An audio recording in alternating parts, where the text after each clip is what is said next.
More drama when it comes to Jamal Adams and the Jets. According to our good friend, the great Rich Cimini of ESPN, Jamal Adams has officially demanded a trade, which is no surprise after you read his Instagram page where Jamal Adams is not happy and Jamal Adams is upset that the team has not offered him an extension and actually had the nerve and chutzpah and audacity in an Instagram post to compare himself to Pat, as in Patrick Mahomes getting 40 to 60 mil eventually, and C-Mac, as in Christian McCaffrey, deservedly getting paid from the Carolina Panthers. Listen, here's the deal, and I love Jamal Adams. He is, in my opinion, the single best safety in the NFL.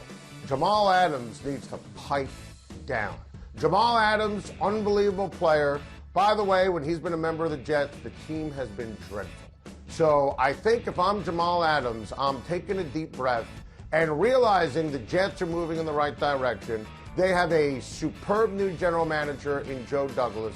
They have a star in the making at quarterback, and I think he's going to have a monster season in Sam Darnold. I mean, what are you doing, Jamal? Seriously? And take a look at the list of teams, according to Rich Cimini and Adam Schefter over at ESPN, that Adams would accept a trade to. Baltimore, Dallas, Houston, Kansas City, the Eagles, San Francisco, and Seattle. Now, obviously, these are really good teams that are thinking Super Bowl for the most part, but nobody wants to pay a loudmouth safety. That's just how it works. Jamal Adams is arguably the best safety in the NFL, as we mentioned before, and look at these stats that are on your screen right here. I mean, we are talking about a ball player, when you look at it, who is number one for safeties this past year in terms of sacks, tackles for loss, and quarterback hits. Plus, look at how dynamite and versatile he is in terms of where he lined up. He could play in the box, he could play the slot corner, free safety. Heck, Greg Williams even had him lined up as a wide corner and also on the defensive line. He's sensational. Love Jamal Adams. By the way, he's not an edge rusher. He's not someone who sacks the quarterback. He's not a quarterback. He's not even a wide receiver or a left tackle in terms of impacting a team's wins and losses. Just look at the Jets. So I think Joe Douglas, the general manager, what I would do, I would shop him. Dallas has always been rumored. If you can get a haul, make a deal, right? If you can get a haul. If not, look, he's got 2 years left on the deal. Make him, if he wants to sit out, you can still start the season when you look at the Jets schedule, 0-8 even with Jamal Adams. So if he wants to sit out, go for it. Go for it. Call his bluff. Jamal Adams, at the end of the day, is under contract for the Jets for 2 more years, plus franchise tag. So when I look at the Jets and their strategy here, even though Jamal Adams continues to chirp more than he wins games, great player. You're not going to give him more than C.J. Mosley, who's making $17 million a year. Nice job, former GM Mike McCagnon. So if I'm the Jets, even as he posts on social media, even as he chirps, there's no way you can get equal value for him at this stage. Just let him run his mouth. Just let him run the Twitter tough guy fingers.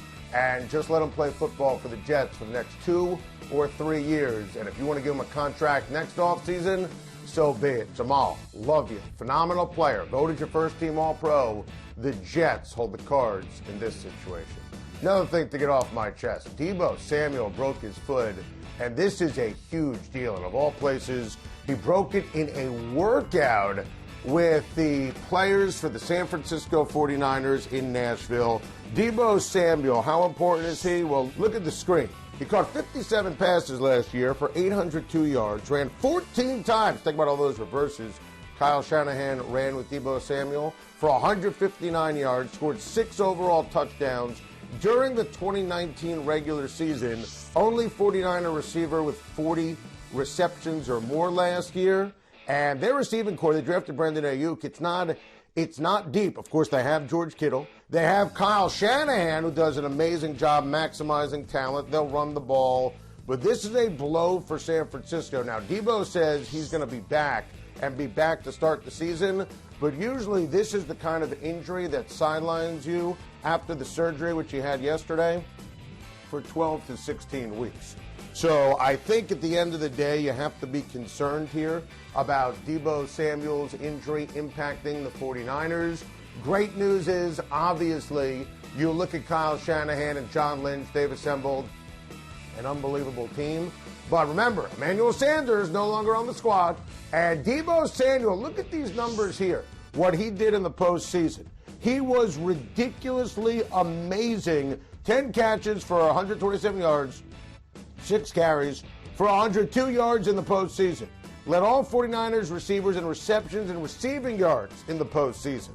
53 rushing yards in the Super Bowl, most by a receiver in the history of the big game. So the Niners, they're still locked and loaded talent-wise, but make no mistake, this is a huge deal when it comes to San Francisco if Deebo Samuel doesn't get back and play like we expected him to play in year number 2.